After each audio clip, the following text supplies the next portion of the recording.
नमस्कार, India voice देख रहे हैं आप और मैं हूं आपके साथ शिवम दुबे। इंडिया वॉइस के खास कार्यक्रम देवभूमि समाचार में आप सबका स्वागत है। बुलेटिन की शुरुआत करेंगे। नई दिल्ली में आयोजित भव्य रोड शो में सीएम धामी शामिल हुए। दरअसल नई दिल्ली से बीजेपी के लोकसभा प्रत्याशी बांसुरी स्वराज के पक्ष में आयोजित रोड शो में सीएम धामी ने शिरकत की।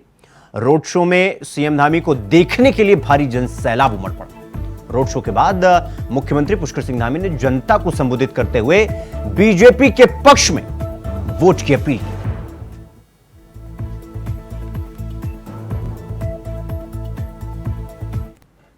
भाइयों बहनों, आज हमको यहां से संकल्प लेकर जाना है, एक सौगंध लेकर जाना है और एक शपथ लेकर जाना है कि हम बहन बांसुरी को भारी बहुमत से जिताकर अब तक के सारे रिकॉर्ड तोड़ देंगे और हमारे प्रधानमंत्री मोदी जी को तीसरी बार प्रधानमंत्री बना देंगे।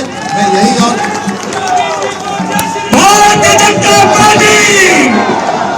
और इसके लिए आप सबको देखें, आप सबको अपना वोट तो करना ही करना है, अपना वोट तो करना ही है। और हम कोई भी अच्छा काम करते हैं, कोई भी शुभ काम करते हैं, चाहे अपने घर में कन्यादान करते हैं, सत्यनारायण भगवान की पूजा करते हैं या कोई पूजा पाठ करते हैं, अनुष्ठान करते हैं, तो हम सबसे पहले अपनी आत्मा को पवित्र करते हैं और हर प्रकार से प्रातः काल उठकर नित्य कर्म करने के बाद सबसे पहले उस काम को संपन्न करते हैं। इसी प्रकार से लोकतंत्र के महायज्ञ में, ये लोकतंत्र का महायज्ञ है, इस महायज्ञ में भी भारत को विकसित भारत बनाने के लिए, भारत को समृद्ध भारत बनाने के लिए, भारत को दुनिया का नेतृत्व करने वाला भारत बनाने के लिए, भारत को सिरमौर भारत बनाने के लिए हम सबको हमारे बच्चों के भविष्य के लिए, भारत के भविष्य के लिए पहले मतदान करना है, उसके बाद ही जलपान करना है।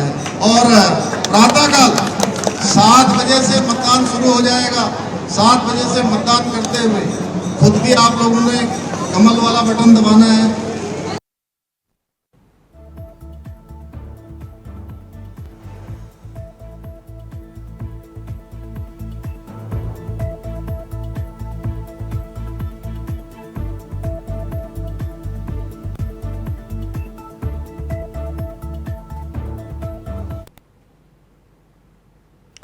तो वहीं मुख्यमंत्री पुष्कर सिंह धामी ने अल्मोड़ा के डोल आश्रम पहुंचकर श्री कल्याणिका हिमालय देवास्थानम के वार्षिकोत्सव कार्यक्रम में शिरकत की।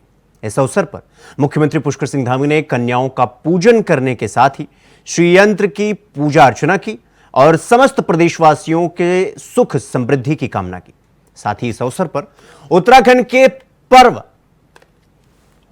पर पूर्व मुख्यमंत्री, महाराष्ट्र के पूर्व राज्यपाल आदरणीय भगत सिंह कोश्यारी, श्री राम जन्मभूमि न्यास के कोषाध्यक्ष गोविंद गिरी महाराज भी उपस्थित रहे। आज बुद्ध पूर्णिमा की भी शुभकामनाएं देता हूं। महात्मा बुद्ध के बताए हुए मार्ग पर हम सब चले। भगवान बुद्ध से हमको एक प्रेरणा मिलती है। आज वास्तव में आश्रम में प्रत्येक वर्ष जिस प्रकार से आदरणीय श्रद्धेय बाबा जी के द्वारा, पूज्य बाबा जी के द्वारा हम सबको आचार्य पीठ का आज जहां लोकार्पण हुआ, वहीं 1000 से भी ज्यादा देवी स्वरूप सभी कन्याओं का पूजन मैंने और सभी पूज्य लोगों के साथ मुझे भी सौभाग्य प्राप्त हुआ। मैं अपने आप को सौभाग्यशाली मान रहा हूं कि मुझे हमारी देवी स्वरूप सभी कन्याओं का पूजन का अवसर मिला।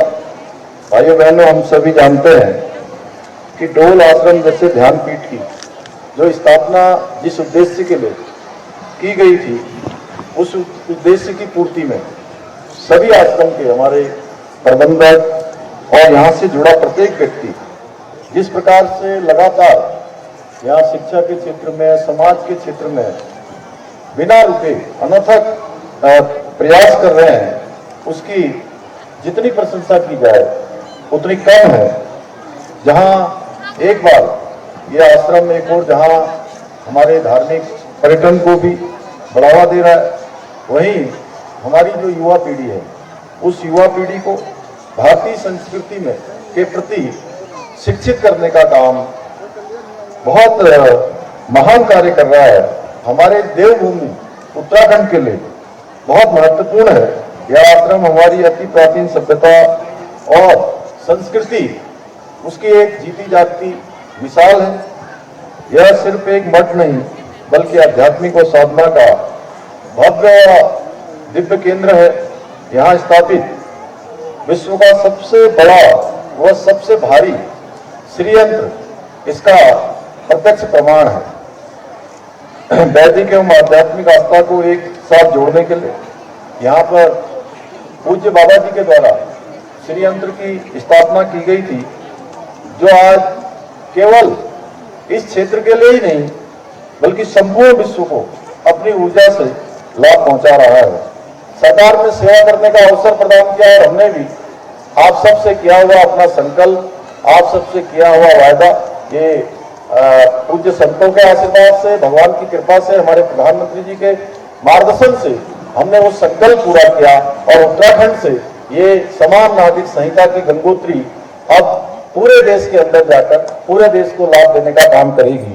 भाइयों बहनों, इसके साथ साथ हमने और भी बहुत सारे जो देवभूमि के मूल स्वरूप को बनाने के लिए जो जरूरी काम थे वो किए हैं, चाहे वो यहाँ पर कठोर धर्मांतरण का कानून बनाना हो या दंगा रोकने के लिए दंगा रोधी कानून बनाना हो, या जो हमारे राज्य के अंदर देवभूमि के मूल स्वरूप से छेड़छाड़ जिससे होती है, जिससे मूल स्वरूप खराब होता है, जो अवैध अतिक्रमण है, अवैध कब्जे हैं, उसको हटाने का भी हमने अभियान लिया और उस अभियान के तहत 5000 एकड़ से भी ज्यादा जमीन हमने अतिक्रमण से मुक्त करवाई है, जो एक बहुत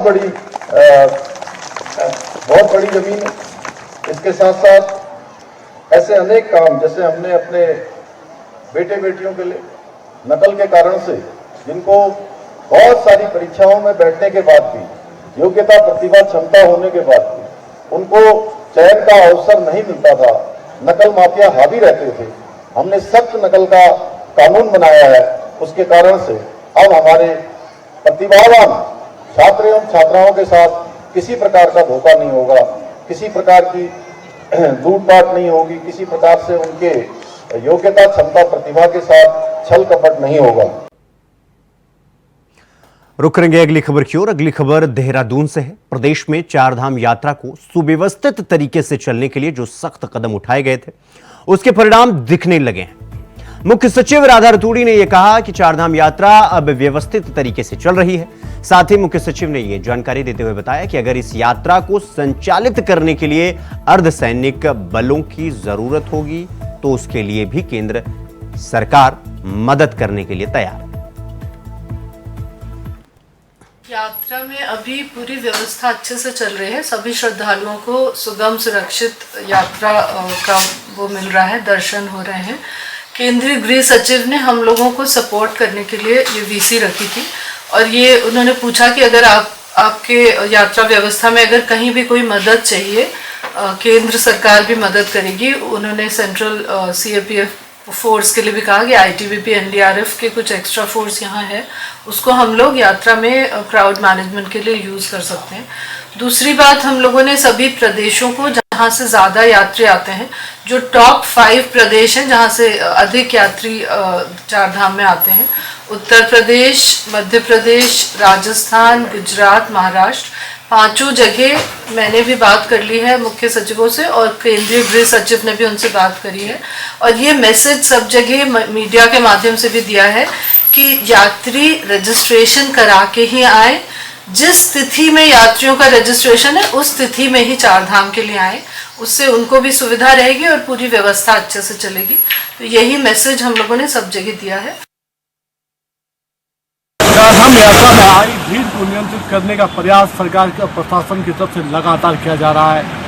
यमुनोत्तरी धाम में जिस प्रकार से भीड़ उमड़ी है, उस भीड़ को नियंत्रित करने के लिए जिला प्रशासन ने सख्त कदम उठाने शुरू कर दिए हैं। यमुनोत्तरी धाम में धारा 144 लागू है, यानी धारा 144 की भीड़ नियंत्रित हो सके और जो श्रद्धालु यहाँ पर आए उनके दर्शन भी आसानी से हो सके, उनकी यात्रा सफल बन सके। ये कहा जा सकता है कि रोटेशन प्रणाली गाड़ियों के साथ साथ अब जो पैदल मार्ग है वहाँ पर भी शुरू कर दी गई है। एक दिन में 800 घोड़ों को ही यात्रा पर चलने के लिए वहाँ पर कहा गया है, यानी जब ये 800 घोड़े ऊपर चढ़ेंगे, जो घोड़ा नीचे आएगा तभी दूसरे घोड़ों को ऊपर जाने दिया जाएगा, यानी जितने नीचे आएंगे उतना ही आगे और दूसरे शिफ्ट में भेजने का काम किया जाएगा। इसके अलावा धामों में किसी भी प्रकार से भीड़ को आगे बढ़ने नहीं दिया जाएगा। मोबाइल पर रील बनाना भी प्रतिबंधित कर दिया गया। केदारनाथ धाम में भी कुछ इस तरीके के नियम लागू कर दिए गए ताकि भीड़ को नियंत्रित किया जा सके।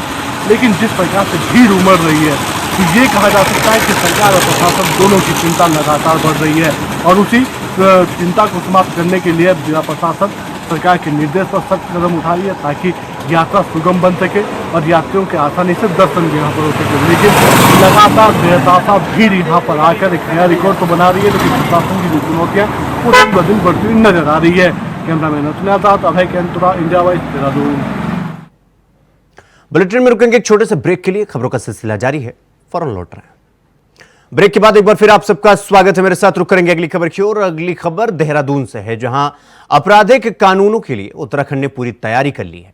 आपको बता दें कि देश भर में 1 जुलाई 2024 से लागू होने वाले 3 नए आपराधिक कानूनों के लिए उत्तराखंड की तैयारी पूरी हो चुकी है। AD law and order AP Anshuman ने जानकारी देते हुए बताया कि उत्तराखंड पुलिस ने 50% फोर्स को ट्रेनिंग दे दी है और बाकी फोर्स को जून के महीने तक ट्रेनिंग दे दी जाएगी, यानी उनकी ट्रेनिंग पूरी हो जाएगी, जिसके तहत शासन को समय समय पर प्रस्ताव भी भेजा जा रहा है। और साथ में यह भी बताया कि उत्तराखंड पुलिस अपनी तकनीकी जो व्यवस्थाएं हैं उसको भी बढ़ा रही है ताकि नए कानूनों के तहत तत्परता से कार्य किया जा सके। तो वहीं इस बार नए आपराधिक कानूनों में काफी बदलाव किया गया है। जैसे भारतीय न्याय संहिता में 190 छोटे बड़े बदलाव किए गए हैं। भारतीय नागरिक सुरक्षा संहिता में 360 छोटे बड़े बदलाव किए गए हैं और भारतीय साक्ष्य अधिनियम की बात करें तो उसमें 45 छोटे बड़े बदलाव किए गए हैं। तो बताया जा रहा है कि नए कानूनों को समस्त पुलिस अधिकारी तक पहुंचाने के लिए प्रशिक्षण का रोडमैप तैयार कर लिया गया है। फिलहाल लगभग 25,000 पुलिस बल का ऑनलाइन ऑफलाइन मोड में प्रशिक्षण प्रस्तावित किया जा चुका है। जैसा कि आप अवगत होंगे, जो नए कानून आए हैं आईपीसी, सीआरपीसी और भारतीय साक्ष्य अधिनियम की जगह, उन नए कानून का जो प्रशिक्षण है वो हम लोगों ने सुचारू रूप से कराने का पहले फैसला लिया था और उसको किया जा रहा है। करीब हमारे 50% से ज़्यादा जो वर्कफोर्स है उनका प्रशिक्षण करा दिया गया है और जो रिमेनिंग है उनको हम जून के महीने तक करा लेंगे, क्योंकि ये जो कानून है वो 1 जुलाई से इसको लागू किया जाना है। और प्रशिक्षण के साथ साथ आप जानते होंगे जो तब्दीली हुई है उसके तहत बहुत सारे हमें इलेक्ट्रॉनिक एविडेंस को भी कलेक्ट करने का कार्य अब करना पड़ेगा, जिसके तहत हमें बहुत सारे डिवाइसेस और सॉफ्टवेयर में अपडेशन, नए सॉफ्टवेयर को इनकॉर्पोरेट करना अपने सिस्टम में, ये सब उसमें कार्य अभी रहते हैं। खबर देहरादून से है, जहां ऑनलाइन फर्जी रजिस्ट्रेशन करने वाली दिल्ली की travel agency legend India holidays का संचालक जनकपुरी दिल्ली से गिरफ्तार किया जा चुका है। आपको बता दें कि चेकिंग के दौरान चारधाम यात्रा पर हैदराबाद से आए 11 सदस्यीय दल का ऑनलाइन रजिस्ट्रेशन फर्जी मिला था, जिसके बाद दल से पूछताछ के दौरान दिल्ली की ट्रैवल एजेंसी पर मुकदमा दर्ज हुआ था। बताया जा रहा है कि एसएसपी देहरादून के निर्देशों पर ट्रैवल एजेंसी संचालक की गिरफ्तारी हुई।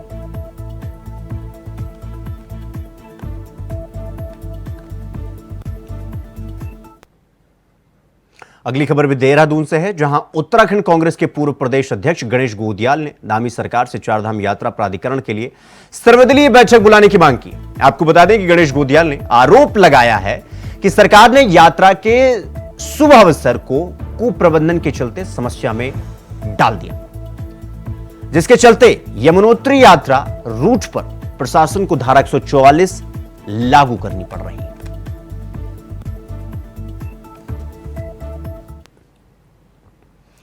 तो वहीं उत्तराखंड में भी उत्तर प्रदेश की तर्ज पर सामूहिक कन्या विवाह योजना शुरू होने जा रही है। इसके लिए धामी सरकार सामूहिक कन्या विवाह योजना का प्रस्ताव भी तैयार कर रही है। तो वहीं विपक्ष ने इस योजना को लेकर सरकार पर जमकर निशाना साधा है। कांग्रेस के प्रदेश उपाध्यक्ष मथुरा दत्त जोशी का यह कहना है कि आइडिया और नीति बनाने का काम राजनीतिक नेतृत्व का होता है, लेकिन यहां दूसरे प्रदेश की नकल थोपी जा रही है। उन्होंने सरकार से सवाल पूछते हुए कहा कि क्या कन्या विवाह योजना आपके प्रदेश में लागू नहीं हो सकती, जो आप उत्तर प्रदेश की तर्ज पर लागू कर रहे हो? मेरी एक बात समझ में नहीं आती है, इस प्रदेश में क्या बुद्धिजीवी नहीं है? या इस प्रदेश की जो ब्यूरोक्रेसी है इतनी पंगु बन चुकी है कि वो उसका अपनी सोचने और समझने की शक्ति खो दी है। यही हर राजनीतिक नेतृत्व का है। आइडिया देने का काम या नीति बनाने का काम राजनीतिक नेतृत्व का होता है। आप दूसरे प्रदेश की नकल यहाँ आप थोप दे रहे हैं। आप कन्या विवाह योजना आपने लगा, क्या आपके प्रदेश में लागू नहीं हो सकती? आप उत्तर प्रदेश की तर्ज पर क्यों लागू करेंगे साहब? आप कुछ नया करके दिखाइए ना।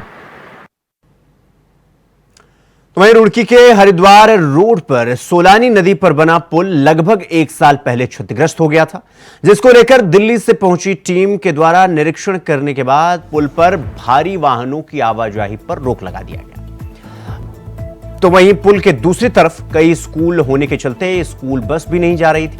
साथ ही रोडवेज की बसें भी कई किलोमीटर लंबा चक्कर काटकर जा रही थी, जिसके चलते रुड़की विधायक प्रदीप बन्ना के प्रयासों से सोलानी पुल से पहले आदर्श नगर से होते हुए एक अस्थायी रपटे का निर्माण कराया, जो शनिदेव मंदिर पर निकलेगा, जिसे आवाजाही के लिए शुरू कर दिया गया है। ये मुझे शायद ऐसा याद आ रहा है कि आपके माध्यम से ही ये जब पुल खराब हुआ पिछले साल तो ये आवाज उठाई गई थी।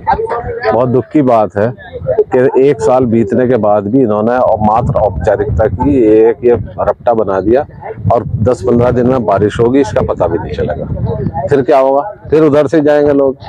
दरअसल ये तो हमारे स्थानीय जो सांसद रहे या वर्तमान में जो लड़ रहे हैं, जो भाजपा की सरकार है, उनकी लापरवाही है। जब 1 साल पहले विभाग ने कह दिया कि ये पुल चलने योग्य नहीं रहा, भारी वाहनों के लिए नहीं रहा, और इस समय 4 धाम यात्रा भी चल रही है। इस समय हरिद्वार में सबसे ज्यादा जो है तीर्थ यात्री जा रहे। इस समय जो है परीक्षाएं चली भी पिछले महीने।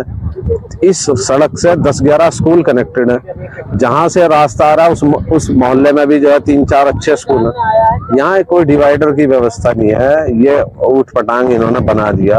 अभी इसमें पता नहीं क्या गोलमाल करेंगे, और ये 15 दिन के लिए वैकल्पिक व्यवस्था है। अगर सरकार चाहती, अगर सरकार जनता के मुद्दे पर गंभीर होती तो अब तक तो नया पुल बन भी जाता। खबरों में आगे बढ़ेंगे। अगली खबर देहरादून से है, जहां बीते दिनों उत्तरकाशी जिले के मोरी नेटवाड़ में निजी स्कूल की वैन में भीषण आग लगने के बाद दून परिवहन विभाग अलर्ट हो गया है, जिसके बाद परिवहन विभाग स्कूल बस और वैन का फायर सुरक्षा ऑडिट करने की तैयारी में जुट गया है। आपको बता दें कि आरटीओ प्रवर्तन शैलेश तिवारी ने जानकारी देते हुए यह बताया कि स्कूल बस और वैन में सुरक्षा के सभी उपकरण होने चाहिए। हालांकि परिवहन विभाग ने उपकरणों की जांच के लिए समय समय पर चेकिंग अभियान भी चलाया गया।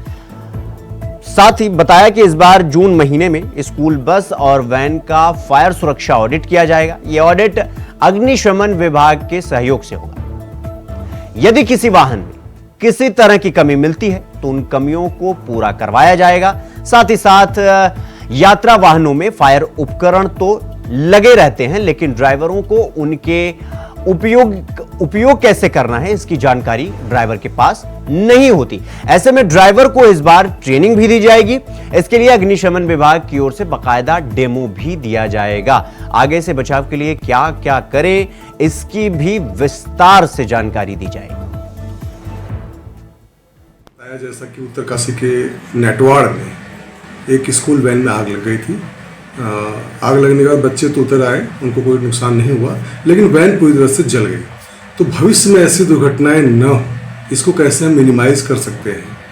तो उसके लिए हम लोग एक जो स्कूल के वाहन हैं, जैसे स्कूल वैन है, स्कूल के बस हैं, जिनसे बच्चों को ढोया जाता है, उनकी हम लोग फायर सेफ्टी ऑडिट करवाने जा रहे हैं।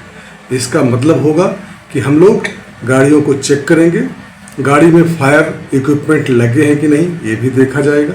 साथ ही साथ जो ड्राइवर हैं या गाड़ी के मालिक हैं या स्कूल वाले हैं, इनको हम ट्रेनिंग भी देंगे कि इमरजेंसी की स्थिति में या अगर किसी गाड़ी में आग लग जाती है तो हमारा रिस्पांस कैसा होना चाहिए, फायर एक्सटिंग्विशर की जो मशीन है उसको यूज़ कैसे करते हैं, उसका प्रोटोकॉल क्या है, लोगों को गाड़ियों से इवैक्यूएट कैसे करते हैं।